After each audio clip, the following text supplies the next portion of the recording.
तो यहाँ पे हमने देखा था oxidation of fat and protein and आप सभी को पता ही है we have studied glycolytic system, ATP पिस्ता सिस्टम। मैं 5 मिनट में थोड़ा सा रिवाइव कर देता हूँ क्या हमने पढ़ा है। और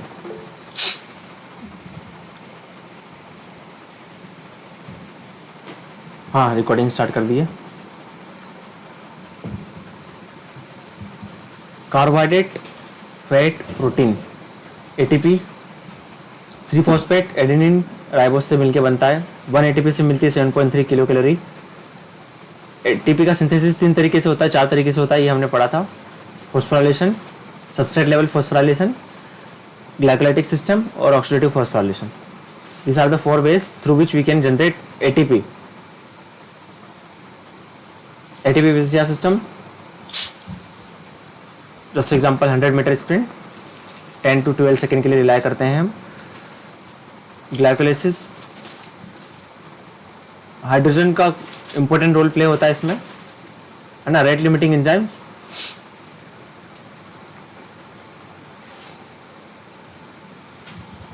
रेगुलेशन ऑफ ग्लाइकोलाइसिस कैसे होता है, कैसे रेगुलेट होता है कि ग्लाइकोलाइसिस होना चाहिए या नहीं होना चाहिए।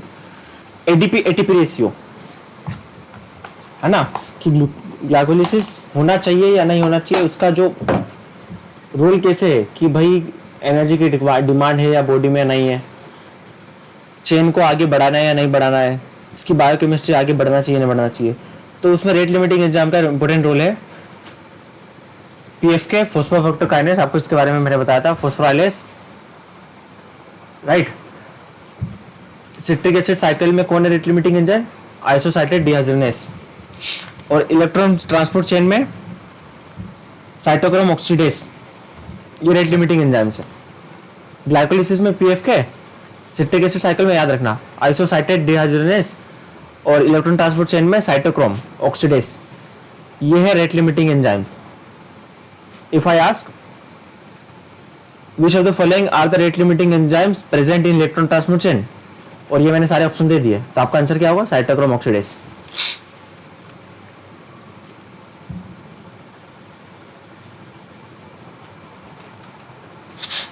अब जैसे आपको मैंने बताया था कि रेट लिमिटिंग एंजाइम कैसे काम करता है।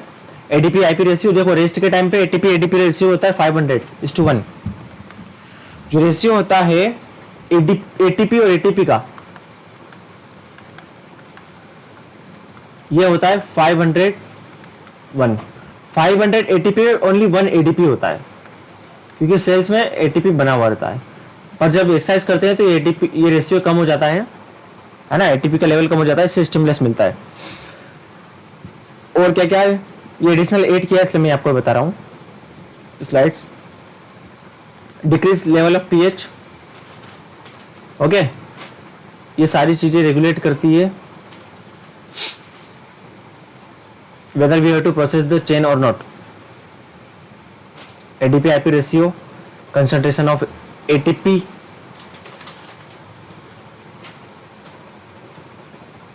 PFK catalyze as early in step in the pathway. The conversion of 1,6-fructose 6-phosphate to fructose 1,6-bisphosphate, right, कि वेदर इसको आगे बढ़ाना है या नहीं बढ़ाना है, इस पे डिपेंड करता है पीएफके के ऊपर। और एक और है rate limiting enzymes, regulatory enzyme, phosphorylase, ये याद रखना। फॉस्फोराइलेस भी एक रेट लिमिटिंग एंजाइम है ना। तो जब मसल्स का कंट्रैक्शन होता है तो कैल्शियम का लेवल बढ़ता है, तो वो एक्टिवेट करता है फॉस्फोराइलेस को indirectly. Calcium level in the muscle, जब हम मस्कुलर कंट्रैक्शन करते हैं, स्लाइडिंग फिलामेंट थ्योरी में पता होगा कि जब एक्शन पोटेंशियल जनरेट होता है तो साइटोप्लाज्मिक रेटिकुलम से कैल्शियम रिलीज होता है, कैल्शियम रिलीज होता है, तो वो कैल्शियम रिलीज एक्टिवेट करता है फॉस्फोराइलेस को। और उस फॉस्फोराइलेस के एक्टिवेट होने से क्या होता है कि ग्लाइकोलाइसिस आगे इनिशिएट होगी, ग्लाइकोलाइसिस की चेन आगे बढ़ेगी। और किससे इनिशिएट होता है, एफरिन से, एपिनेफ्रिन से। ये भी एक स्टिमुलस की तरह काम करेगा, एपिनेफ्रिन। एपिनेफ्रिन भी एक स्टिमुलस की तरह काम करेगा ग्लाइकोलाइसिस के लिए। तो देखो ये पाथवे है और ये सारे रेट लिमिटिंग एंजाइम्स है, और इनको कैसे स्टिमुलस मिलता है, मतलब इनको सिग्नल कैसे मिलता है कि एनर्जी की डिमांड बढ़ी हुई है। इसका स्क्रीनशॉट ले लो।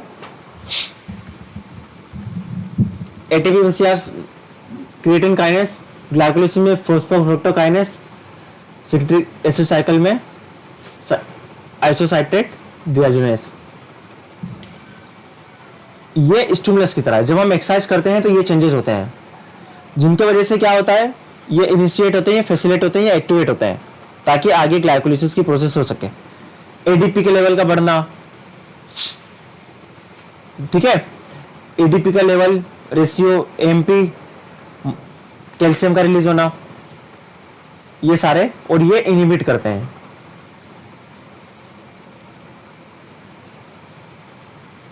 तो ये सारी चीजें हमने देख ली थी।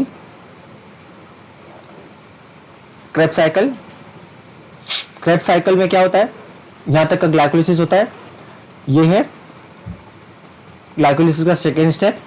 यहाँ पे 2 एटीपी का इन्वेस्टमेंट है, यहाँ पे 4 एटीपी टोटल जनरेट होगी, 2 एटीपी नेट मिलेगा हमें। यहाँ पे क्रेब्स साइकिल चलती जा रही है, यहाँ से हमें H+ आयंस मिलेंगे, इस H+ आयन को हम कैरी करेंगे फर्दर। कहाँ पे जाएंगे H+ ions? Electron transport chain में जाएंगे। इलेक्ट्रॉन ट्रांसपोर्ट चेन में साइटोक्रोम्स रहेंगे और उसके थ्रू H+ आयन आगे आगे प्रोसेस होते जाएंगे और एटीपी का फॉर्मेशन होगा। तो मेन मोटो क्या है, H+ आयन को कैरी करना, राइट। इसका जो बाय प्रोडक्ट है, क्या है by product? 2 ATP, 3 NADH, 1 FADH और CO2। बाय प्रोडक्ट आपको याद रखना है, कई बार पूछा जाता है एग्जाम्स में, और इसमें एडिशनल जीटीपी भी निकलता है। तो ये सारा हमने पढ़ लिया था। Now we are going to start. देखो यहाँ पे मैं आपको एक बता देता हूँ कि जो इलेक्ट्रॉन ट्रांसपोर्ट चेन में क्या होता है, फेरस रहते हैं, फेरस, ये फेरस साइटोक्रोम जो रहते हैं, क्या रहते हैं, फेरस ऑक्सीडाइज्ड हो जाते हैं इनमें क्या करते हैं, इलेक्ट्रॉन को एक्सेप्ट करते हैं। तो ये फेरस क्या है, नेक्स्ट इलेक्ट्रॉन को अपना इलेक्ट्रॉन डोनेट कर देता है, इन्हें हम साइटोक्रोम बोलते हैं, ठीक है, इन्हें हम क्या बोलते हैं, साइटोक्रोम बोलते हैं। तो इलेक्ट्रॉन ट्रांसपोर्ट चेन में क्या होता है, ये जो फेरिक पोर्शन है साइटोक्रोम का, ये क्या बोलते हैं उसको, साइटोक्रोम। ये पूरा जो साइटोक्रोम है, इसमें जो फेरिक पोर्शन है, आयरन का जो पोर्शन है, वो एक्सेप्ट करता है इलेक्ट्रॉन को। ये पूरे के पूरे साइटोक्रोम में, आपको मैं इसलिए बता रहा हूं ये नाम, कई बार अब suppose which of the part of the cytochrome accept the electron, तो you just remember which part, this ferric part. Ferric मतलब आयरन, फेरस मतलब आयरन।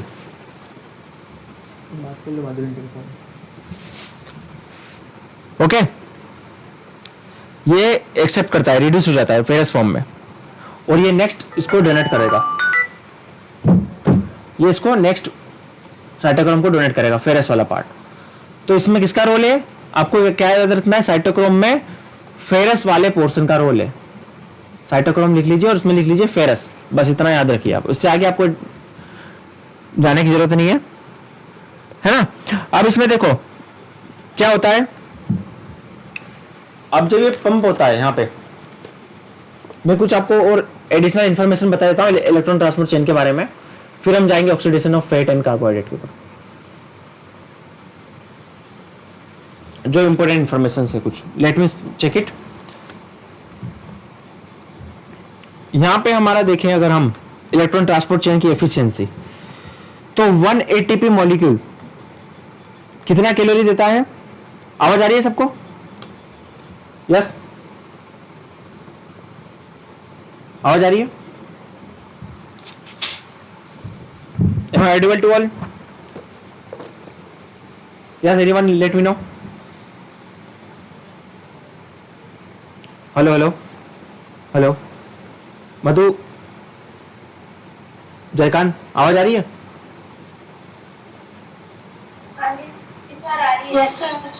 ठीक है ठीक है, ओके। तो देखो 1 एटीपी मॉलिक्यूल 7 कैलोरी रिलीज करता है, लिखो सब। 1 ATP molecule 7 kilo calorie release करता है, राइट। और 1 NADH, एक सिंगल NADH, उसका ऑक्सीडेशन अगर होता है ना, 1 मिनट रुको, हम अगर इसकी ऑक्सीडेशन की बात करें 1 ATP मोलिक्यूल का तो ठीक है, चलो ये NADH का अगर हम ऑक्सीडेशन करें टोटल तो कितना होता है, 52 किलो कैलोरी रिलीज होता है। उसमें से सिर्फ 18 कैलोरी से एनर्जी मिलती है, केमिकल एनर्जी, है ना, और जो बाकी का है वो किसमें कन्वर्ट हो जाता है, हीट में। तो कितना है टोटल का 34% से एनर्जी मिलती है, और 66% क्या हो जाता है, हीट में कन्वर्ट हो जाता है। Heat as a heat, metabolic heat, तभी हमारा बॉडी का टेम्परेचर वगैरह भी बढ़ जाता है ना, जब हम एक्सरसाइज करते हैं तो टोटल एनर्जी जितनी भी निकलेगी ना, उसमें से जो टोटल एटीपी जनरेट होगी, जितनी कैलोरी जनरेट होगी, उसमें से सिर्फ 34% से हमें केमिकल एनर्जी मिलती है, और 66% major portion will be converted into heat.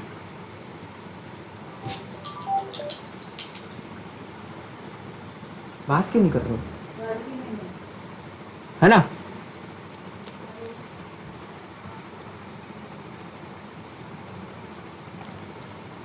Now जो हम इलेक्ट्रॉन ट्रांसपोर्ट में करते हैं, क्या होता है, जो फेरस आयरन जो इलेक्ट्रॉन का ट्रांसफर होता है फ्रॉम वन टू अनदर, है ना, इस मैकेनिज्म से जो एनर्जी जनरेट होती है, इसको हम क्या बोलते हैं, इस प्रोसेस को क्या बोलते हैं, जो इलेक्ट्रॉन का ट्रांसफर हो रहा है उसको बोलेंगे केमियोसोमेटिक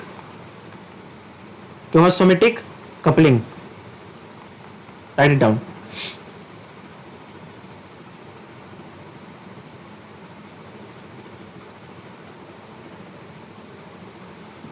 है ना, electron chemical gradient generated by this reserve flow of protons, जो इलेक्ट्रॉन का ट्रांसफर हो रहा है,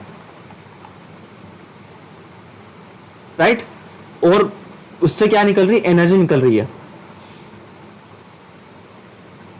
तो इस कपलिंग मैकेनिज्म को, है ना, जो जिससे एटीपी सिंथेसिस कर पा रहे हैं हम, इसको हम बोलेंगे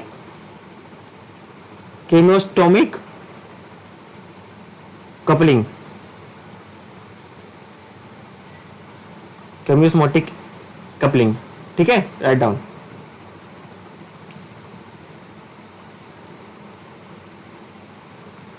लिख लिया, ठीक है।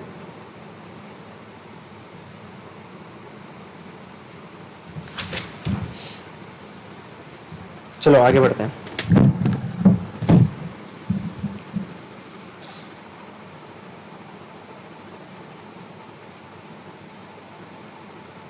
Now oxidation of fat, let's start oxidation of fat. अब देखिए, अगर हम फेट की बात करें, है ना, तो हमारी बॉडी में कहाँ पे फेट स्टोर होता है,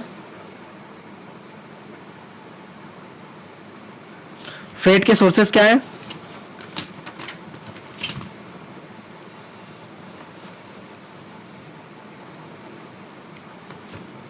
यस एनीवन, फेट कहाँ पे रहता है, किस जगह पे स्टोर होता है फेट। देखो हमारी बॉडी में अगर हम देखें तो फेट के ट्राइग्लिसराइड है, सर्कुलेटिंग ट्राइग्लिसरॉल है, और फ्री फैटी एसिड है सर्कुलेटिंग। ये सोर्स है हमारी बॉडी में, these are the following sources, है ना। एक मिनट मैं आपको लिख के बताता हूं। देखिए फेट की अगर हम बात करें तो मसल्स में फाइबर, मसल्स फाइबर में क्या स्टोर रहता है, ट्राइग्लिसरॉल,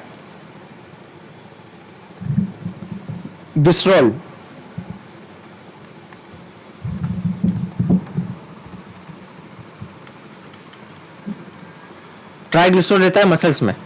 ये स्लो मसल फाइबर में ज्यादा स्टोर रहता है ना, स्लो मतलब रेड मसल फाइबर में ज्यादा स्टोर रहता है। सर्कुलेटिंग ट्राइग्लिसरॉल एक है, सर्कुलेटिंग एसाइल ग्लिसरॉल, ठीक है, ये लिपोप्रोटीन कॉम्प्लेक्स के फॉर्म में होता है, लिपोप्रोटीन कॉम्प्लेक्स के फॉर्म में होता है, लिपोप्रोटीन।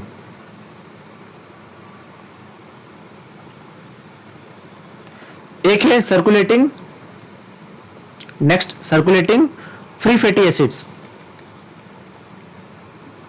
ये एडिपोज टिश्यू से मोबिलाइज होते हैं। सर्कुलेटिंग मतलब समझ लीजिए ब्लड में आपको मिलेंगे, तो नॉर्मली कहां पे स्टोर रहते हैं, एडिपोज टिश्यू में,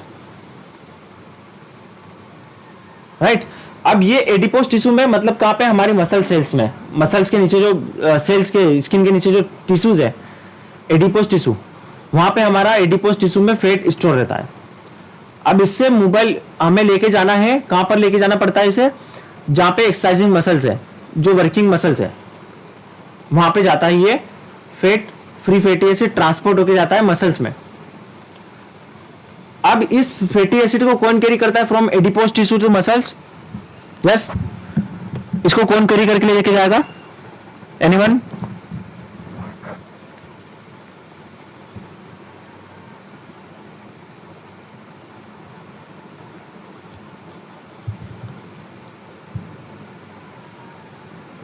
ये जो एडिपोज साइट्स है ना, इससे कौन लेके जाएगा, इससे लेके जाएगा albumin, write it down. Albumin carry fat from adipose tissue to the site of muscles और द साइट ऑफ मेटाबॉलिज्म, ठीक है, लिख लो albumin. Yes,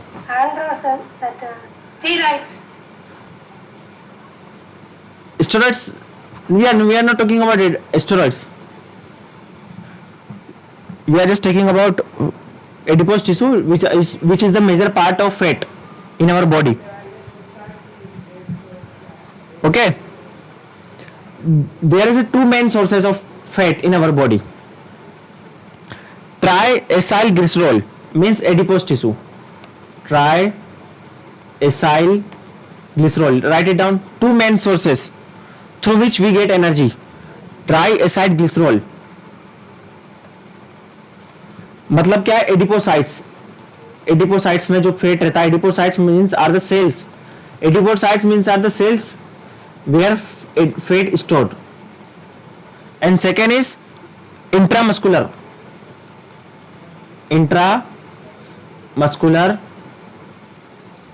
ट्राइएसाइल glycerol, triacyl glycerol. So कहां पे फैट होता है, एक तो एडिपोसाइट्स में होता है, जो एनर्जी के लिए बात कर रहे हैं हम, जिससे हमें एनर्जी मिलती है एक्सरसाइज के लिए, उसकी बात कर रहे हैं, वो वाले फैट की। ट्राइएसाइल ग्लिसरॉल मेजर है और एडिपोसाइट्स वाला, और इंट्रामस्कुलर ट्राइएसाइल ग्लिसरॉल। तो इसको है ना, ये एडिपोज टिश्यू में है, इनको हमें कैरी करके ले जाना, we have to carry this fat. अब जरूरत यहां पे है ना एनर्जी प्रोडक्शन करने की मसल्स में, तो जो भी साइड में हम लेके जा रहे हैं उसको कौन लेके जाएगा, एल्ब्यूमिन। जैसे वहां पे H+ को NADH लेके जाता था, वैसे ही एल्ब्यूमिन लेके जाता है फ्री फैटी एसिड्स को ब्लड के थ्रू, ठीक है। अब यहां पे देखो, ये मसल्स में तो गया, अब ये मसल्स के अंदर हमें लेके जाना है सेल्स में। कहां पे लेके जाना है, माइटोकॉन्ड्रिया में, अंदर, इनसाइड द माइटोकॉन्ड्रिया, है ना। तो उसके लिए क्या रिस्पॉन्सिबल है, यहां पे इनसाइड द माइटोकॉन्ड्रिया कौन कैरी करेगा, इसके लिए कौन रिस्पॉन्सिबल है,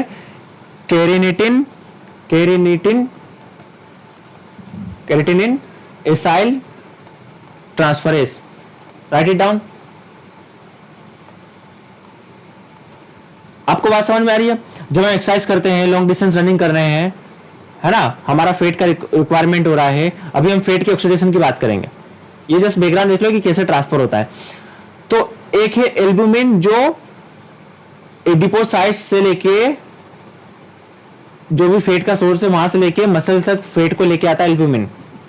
इनसाइड द माइटोकॉन्ड्रिया कैरेटिनिन, इसको क्या पढ़ेंगे, कैरिनिटिन, है ना, एसाइल ट्रांसफरेज, ये रिस्पॉन्सिबल है inside the mitochondria.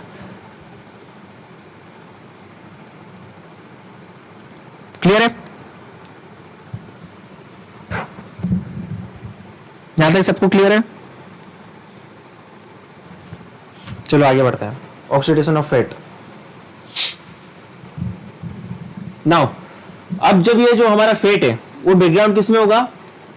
Free fatty acid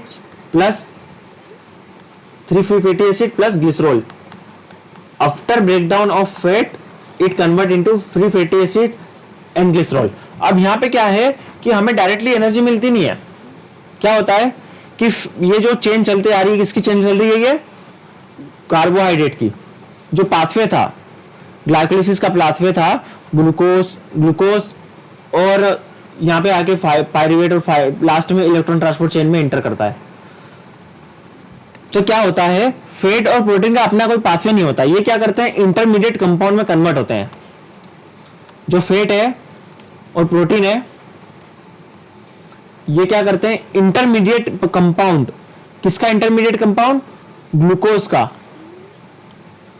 इसमें कन्वर्ट होते हैं ये, और फिर आगे की प्रोसेस सेम रहती है इनकी, फैट और प्रोटीन के ब्रेकडाउन की। समझ में आ रहा है? फैट और प्रोटीन से एनर्जी कैसे मिलती है? They use the pathway of glucose.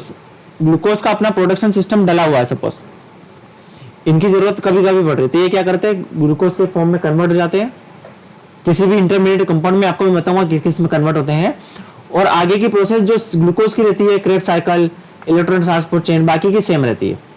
अब डिफरेंस ये आता है कि फैट एनर्जी देता है स्लोअर रेट, और ये बहुत ज्यादा हाई अमाउंट में एनर्जी देता है इसमें, क्योंकि कार्बन की चेन बहुत ज्यादा होती है, कोई फिक्सन नहीं रहती, डिपेंडिंग ऑन द फैट किसका ब्रेकडाउन हो रहा है। जैसे ग्लूकोज में 6 कार्बन चेन है, 6 कार्बन चेन है, बट इसमें क्या है, फैट में क्या रहती है, बहुत लॉन्ग कार्बन चेन रहती है ना, 126, 120, 190 ऐसे बहुत लंबी कार्बन की चेन रहती है फैट में, जिस वजह से क्या होता है, इसको ब्रेकडाउन करने में भी टाइम लगता है, और पर ये देता है लार्ज अमाउंट ऑफ एनर्जी एक सिंगल मॉलिक्यूल से। हमने देखा होगा 9.1 और इसमें कितना 4.1 किलो कैलोरी, ठीक है, डबल।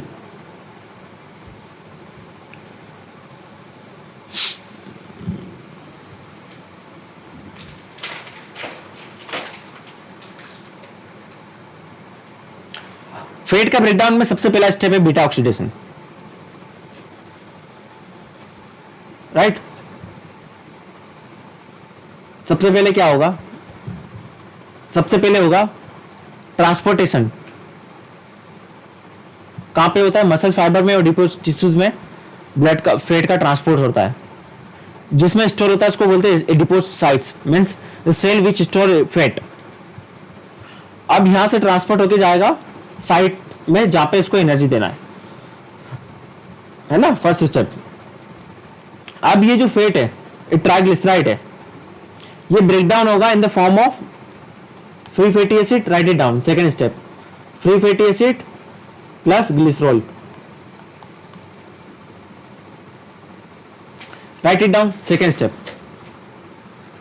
अब ये जो फ्री फैटी एसिड है ये कन्वर्ट होता है एसिटाइल कोए में। Now free fatty acid gets converted into acetyl CoA and this process is known as beta oxidation. इसको क्या बोलेंगे, beta oxidation. Free fatty acid का एसिटाइल कोए में कन्वर्ट होना बीटा ऑक्सीडेशन बोलेंगे। अब आपको पता ही है कि एसिटाइल कोएन क्या है, एसिटाइल कोए क्या है, एसिटाइल कोए एंजाइम क्या है, इंटरमीडिएट प्रोडक्ट है क्रेब्स साइकिल में। ये देखो यहां पे क्या है, ये जो फैट है एसिटाइल कोए में कन्वर्ट होगा।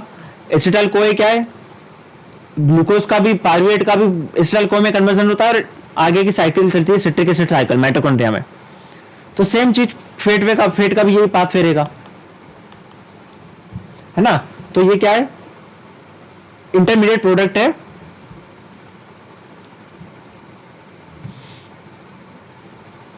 ग्लूकोज का। Beta oxidation is a series of steps in which two carbon acyl units are chopped off of the carbon chain of the free fatty acid, the number of steps depend on the carbon in a free fatty acids. ठीक है, अब ये steps जो भी है हर carbon में क्या है, ग्लूकोज में फिक्स रहता है 6 कार्बन चेन। अब यहाँ पे क्या है कि कार्बन की चेन लॉन्ग होती है।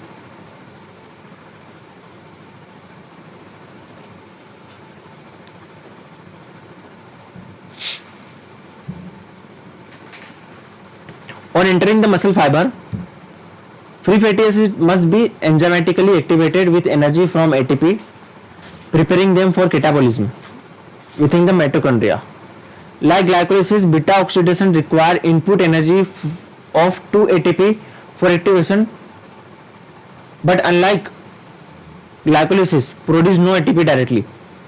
यहाँ पे क्या है, एज अ इन्वेस्टमेंट 2 ATP का लगता है कन्वर्जन बीटा ऑक्सीडेशन में। बीटा ऑक्सीडेशन को कितनी एटीपी चाहिए, right it down, beta oxidation require 2 ATP. यहां पे लिख लो इन्वेस्टमेंट समझने के लिए, है ना। बट इसमें सबस्ट्रेट लेवल फॉस्फोराइलेशन से एनर्जी नहीं बनती है। ग्लाइकोलिसिस में हमने क्या देखा था कि वहां पे इन्वेस्टमेंट किया था पर लास्ट में 4 एटीपी के सिंथेसिस भी हुआ था सबस्ट्रेट लेवल फॉस्फोराइलेशन में। बट यहां पे क्या है, इन्वेस्टमेंट है, बस लास्ट में जाके मिलेगा हमें वो तो, पर सबस्ट्रेट लेवल फॉस्फोराइलेशन नहीं होता है। So if I ask how much amount of ATP is required for beta oxidation, your answer will B, option रहेगा 2, 3, 1, 5, तो your answer will B 2 ATP. What it clear है, समझ में आ रहा है? Yes, okay.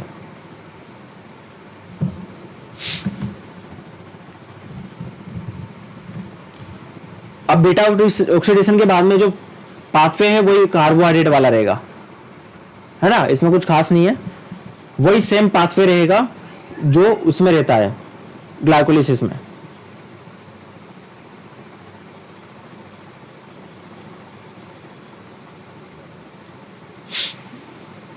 Complete consumption of free fatty acid molecule require more oxygen because free fatty acid contain more carbon molecule than glucose, जिसका by product है। ठीक है, अगर इसमें क्या है, फ्री फैटी एसिड का कन्वर्जन में क्या होता है, इसके लिए जो ऑक्सीजन की रिक्वायरमेंट है वो ज्यादा रहेगी क्योंकि कार्बन की चेन इसमें ज्यादा है। फ्री फैटी एसिड में फैट में क्या होता है, कार्बन की चेन ज्यादा रहती है, इसलिए इसका ऑक्सीजन का कंजप्शन, ऑक्सीजन की रिक्वायरमेंट ज्यादा रहेगी, ब्रेकडाउन स्लो होगा। और अगर रीजन देखें, वाई फैट मेटाबॉलिज्म ग्रेटर और much energy than glucose, right. तो ऐसा क्यों है, क्योंकि इसमें कार्बन की चेन ज्यादा है। जैसे पाल्मेटिक एसिड देखें तो 16 कार्बन चेन है जो 129 एटीपी मॉलिक्यूल का सिक्रेट करता है, बट हमारा जो ग्लूकोज है वो सिर्फ 6 कार्बन चेन होता है और उसका फिक्स है। तो यहाँ पे वेरी करता है फेट के ऊपर, और फेट अगर हम पाल्मेटिक एसिड की देखें तो कार्बन 16 चेन है, तो जिससे 129 एटीपी मॉलिक्यूल मिलेगी। अब देखो ये ट्राइग्लिसरॉल है, ये ग्लिसरॉल में कन्वर्ट हुआ और फैटी एसिड में, तो ग्लिसरॉल कन्वर्ट हुआ फॉस्फोग्लिसरॉल्डिहाइड में, ये इंटरमीडिएट प्रोडक्ट है ग्लाइकोलिसिस का। और फ्री फैटी एसिड कन्वर्ट हुआ एसिटाइल कोए में और इंटर कर गया सिट्रिक एसिड साइकिल में। बाकी का एनर्जी पाथवे सेम है, इधर से इलेक्ट्रॉन ट्रांसपोर्ट चेन, बस।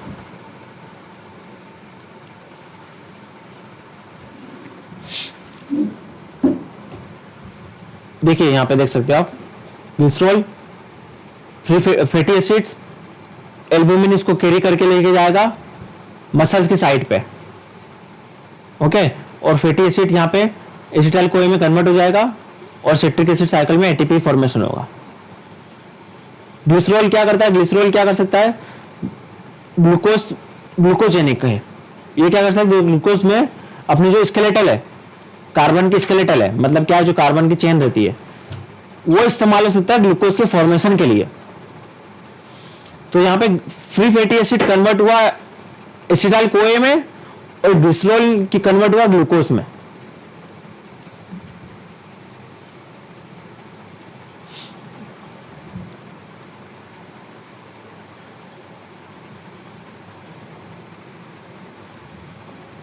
Another example you can see, ये glycerol and 3 fatty acids, beta oxidation, ये इंटरमीडिएट प्रोडक्ट में कन्वर्ट हुआ यहाँ पे, और यहाँ पे हमें मिली एनर्जी।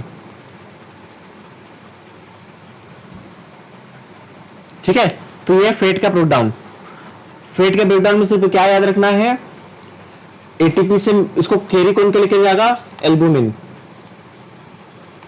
एल्बुमिन कैरी करके लेके जाएगा, इसका जो प्रोडक्ट है फ्री फैटी एसिड का कन्वर्ट होगा किसमें, फेट किसमें कन्वर्ट होता है, glycerol plus free fatty acid में। ग्लिसरॉल किसमें कन्वर्ट होता है, ग्लिसरॉल ग्लूकोज में कन्वर्ट होता है, ग्लूकोजेनिक है, और free fatty acid acetyl CoA में। क्लियर है?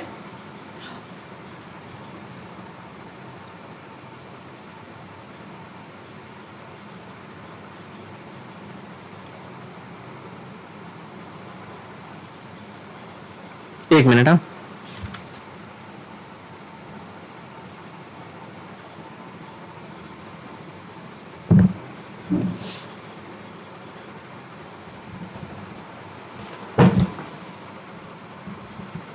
अब ये जो ग्लिसरॉल है इसके ब्रेकडाउन से हमें मिलती है, राइट डाउन, इसका अगर कंप्लीट ब्रेकडाउन करेंगे वन मॉलिक्यूल ग्लिसरॉल का, वन मॉलिक्यूल ग्लिसरॉल का अगर ब्रेकडाउन करेंगे तो इससे मिलेगी 19 ATP energy. Write down, one molecule of glycerol provide 19 ATP of energy. ATP है ना, ये ग्लिसरॉल क्या करता है, अपना कार्बन स्केलेटन प्रोवाइड करता है ग्लूकोज के सिंथेसिस के लिए।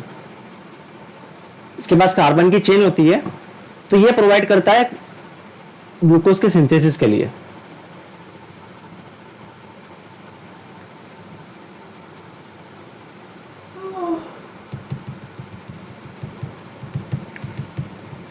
क्लियर है यहां तक?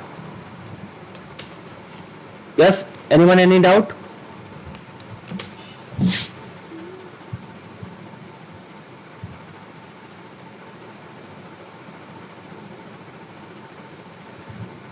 इसका अगर हार्मोनल इफेक्ट देखें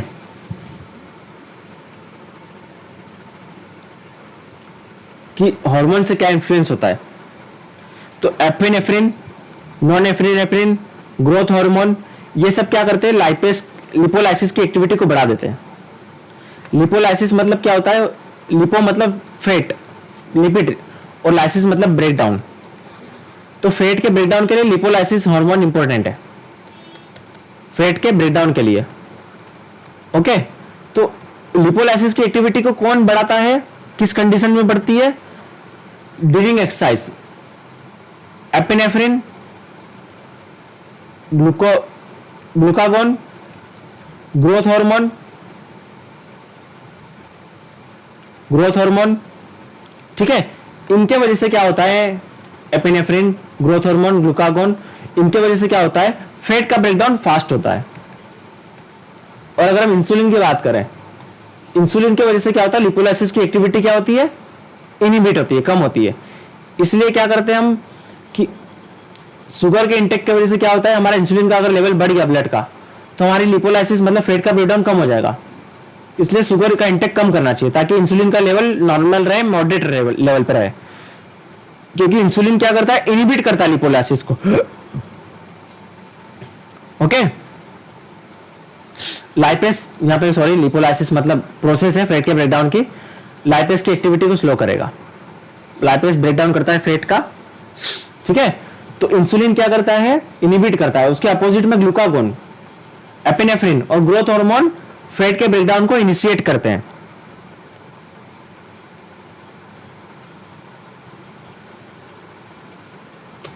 और क्या है, और क्या क्या है जो इनहिबिट करते हैं लाइपेस की एक्टिविटी को, लैक्टेट, कीटोन्स,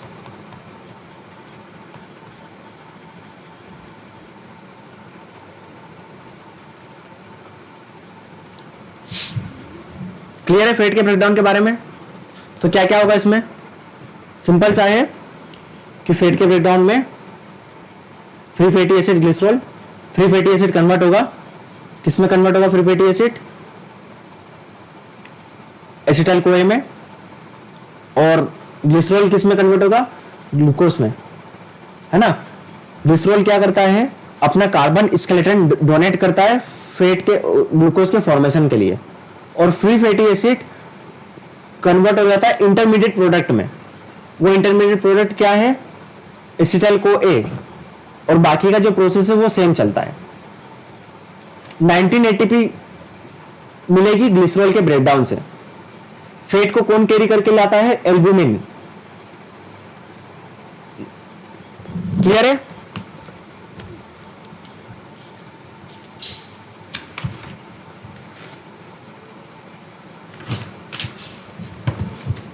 चलो आगे बढ़ते हैं।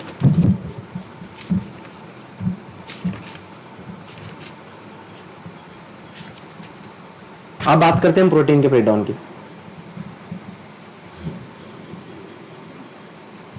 अब क्या होता है, प्रोटीन में एक एडिशनल मॉलिक्यूल है, जैसे कार्बन, हाइड्रोजन, ऑक्सीजन है, तो इसमें नाइट्रोजन भी देता है। तो इसमें क्या करना पड़ता है, सबसे पहले इसको नाइट्रोजन को रिमूव करना रहता है ना। कुछ प्रोटीन क्या होते हैं, ग्लूकोजेनिक होते हैं, जो ग्लूकोज के फॉर्म में कन्वर्ट होता है। सेम कार्बोहाइड्रेट की तरह प्रोटीन भी कन्वर्ट होता है इंटरमीडिएट प्रोडक्ट में। इससे एनर्जी मिलती है 4.1 किलो कैलोरी पर ग्राम ऑफ प्रोटीन। प्रोटीन से अगर ग्लूकोज का फॉर्मेशन करें होता है तो उसको बोलेंगे ग्लूकोनियोजेनेसिस, है ना। तो ये आप देख सकते हो प्रोटीन में सबसे पहले क्या होता है, डिमिनिएशन। डिमिनिएशन का मतलब रिमूवल ऑफ नाइट्रोजन,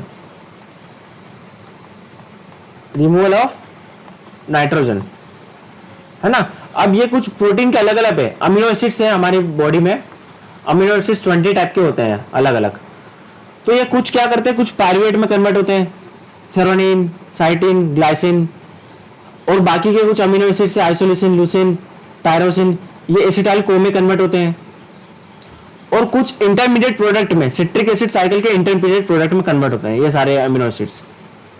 तो ये सारे अमीनो एसिड्स वेरी करते हैं।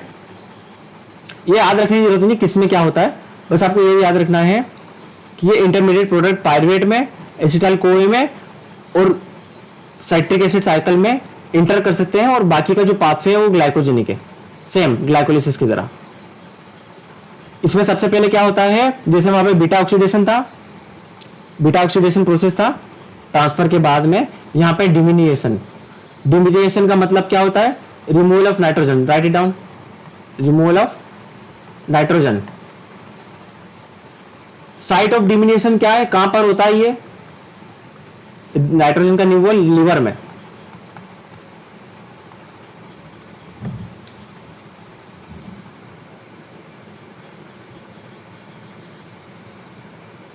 See here,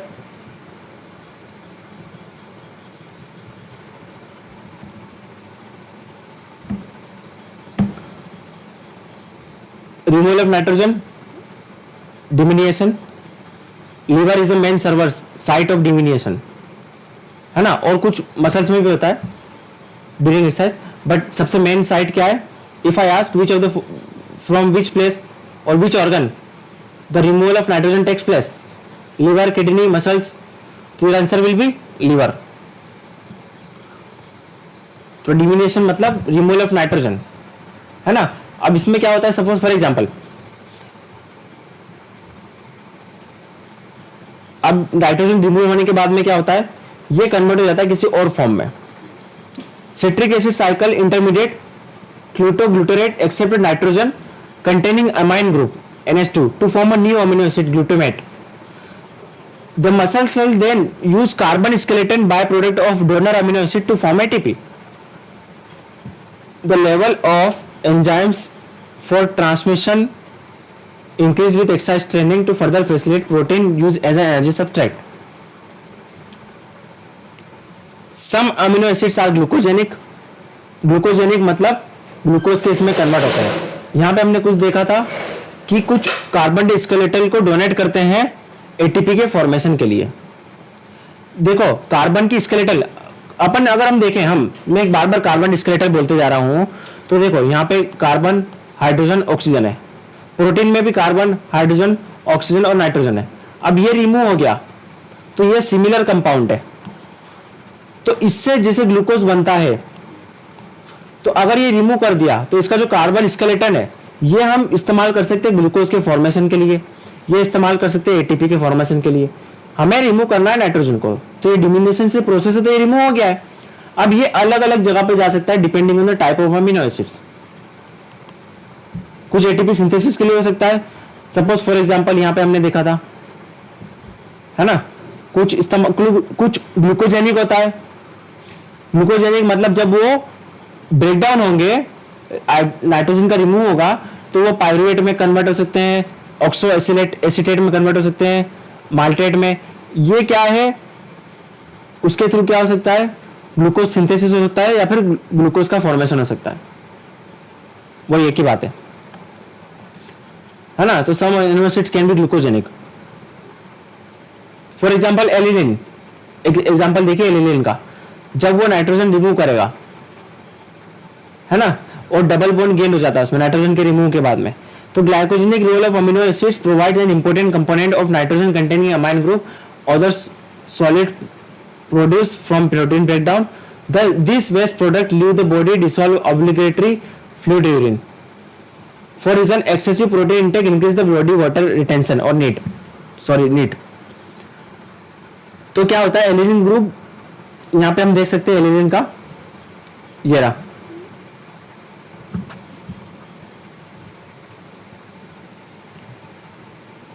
ये रहा एलिनिन का ग्रुप, ये पायरुवेट में कन्वर्ट होता है एलिनिन, है ना। अब नाइट्रोजन के रिमूव के लिए क्या होता है कि बॉडी, जब हम प्रोटीन का इंटेक ज्यादा करते हैं तो यूरिन का फॉर्मेशन ज्यादा होता है, क्योंकि इसमें जो नाइट्रोजन के रिमूवल के लिए यूरिन के थ्रू वाटर का, यूरिन के थ्रू आउटलेट होता है एक्स्ट्रा नाइट्रोजन का, है ना। तो इसलिए यूरिन का फॉर्मेशन ज्यादा होता है, इसलिए वाटर का इंटेक करना जरूरी है when we take protein.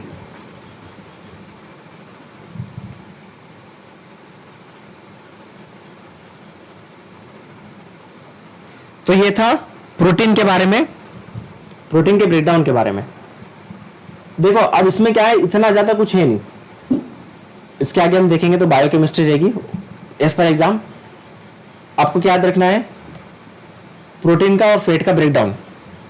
Fat में क्या है, बीटा ऑक्सीडेशन होता है, कन्वर्जन होता है, और इसमें होता है डिमिनिएशन, रिमूवल ऑफ नाइट्रोजन।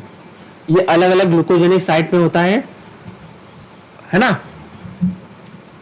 और फैट और प्रोटीन का ब्रेकडाउन कब होता है, जब हमारा ग्लूकोज खत्म हो चुका है, जब स्टारवेशन आ चुका है, स्टारवेशन आ चुका है, जब ग्लूकोज पूरी तरीके से खत्म हो चुका है।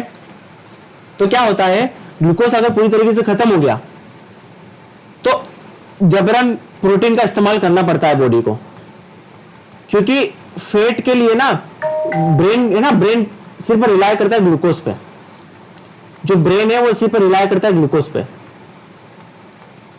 है ना। तो फैट से क्या होता है, ग्लूकोज का फॉर्मेशन होने में प्रॉब्लम है। फैट से क्या होता है, ग्लूकोज के कन्वर्जन में प्रॉब्लम है ना। तो क्या होता है, जब प्रोटीन का ब्रेकडाउन होता है तो उससे क्या होता है कि ग्लूकोज का फॉर्मेशन होता है। जब हमारा स्टारवेशन कंडीशन आ जाती है, समझने की कोशिश करना, जब स्टारवेशन कंडीशन आ जाती है और ग्लूकोज पूरा डिप्लीट हो चुका है, तो क्या ब्रेन एंड आरबीसी, ये दो, एक ऑर्गन और आरबीसी, ये सिर्फ ग्लूकोज पर रिलाय करते हैं, ओनली ऑन ग्लूकोज, इनको सिर्फ ग्लूकोज चाहिए, है ना। तो हमारी मेटाबॉलिज्म में क्या होता है, कीटोन बॉडीज एनर्जी प्रोवाइड करती है, मसल्स प्रोटीन हमारा डिग्रेड होता है, जो मसल्स प्रोटीन है वो डिग्रेड होता है और वो ग्लूकोज में कन्वर्ट होता है, मसल्स प्रोटीन, ताकि ब्रेन और आरबीसी को एनर्जी मिल सके।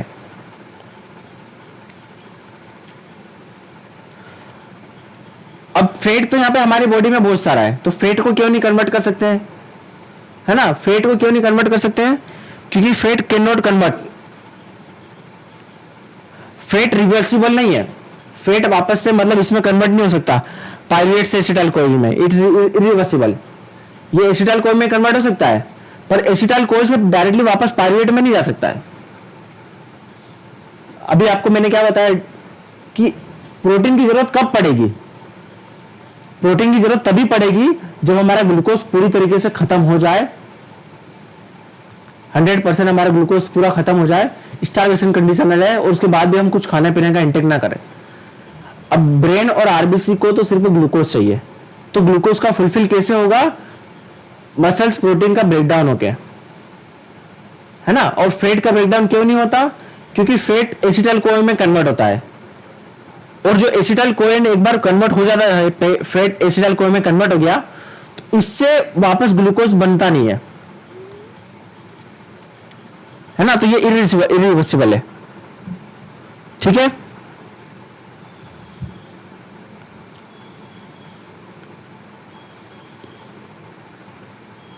लेट मी सी, और कुछ इंपॉर्टेंट है तो बता देता हूं आपको।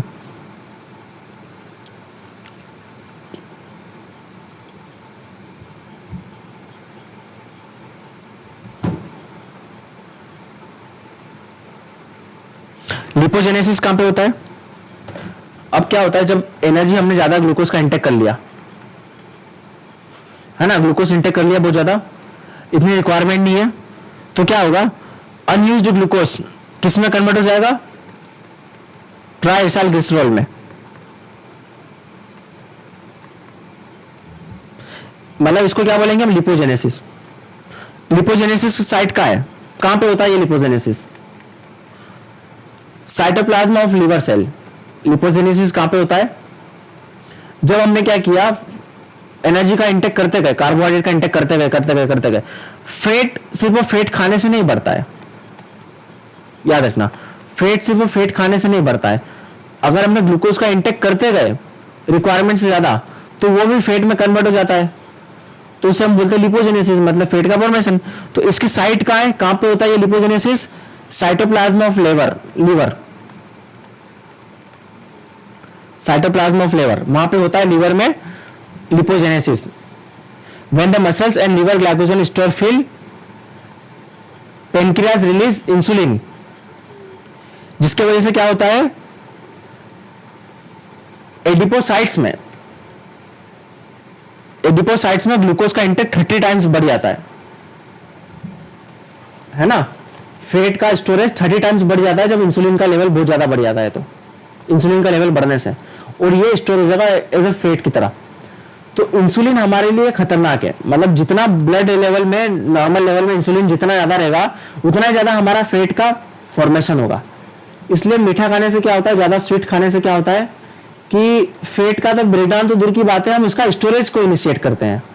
30-fold increase in fat transport to the adipocytes, glucose transport to the adipocytes. जो एडिपोसाइट्स है, जो फैट की सेल्स है, वहां पे ग्लूकोज का ट्रांसपोर्ट बढ़ जाता है 30 टाइम्स जब इंसुलिन का लेवल हाई होता है।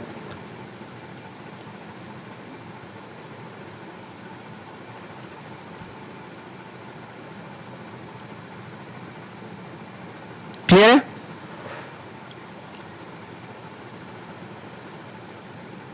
चलो यहां तक ठीक था ये। अब आपको एक चीज बता देता हूं मैं, fat burn in a carbohydrate form. अब एक और इंपॉर्टेंट पॉइंट है कि ग्लूकोज के बिना फैट से एनर्जी हम नहीं ले सकते इफेक्टिवली। फैट से एनर्जी अगर लेना है तो हमारी बॉडी में नॉर्मल लेवल ऑफ ग्लूकोज तो मेंटेन होना चाहिए, क्योंकि फैट के बर्न होने के लिए, फैट को बर्न करने के लिए, इसको एनर्जी देने के लिए ग्लूकोज चाहिए, है ना। क्योंकि आपने देखा होगा जो फैट है वो किस में कन्वर्ट हो रहा है? ग्लूकोजेनिक पाथवे में।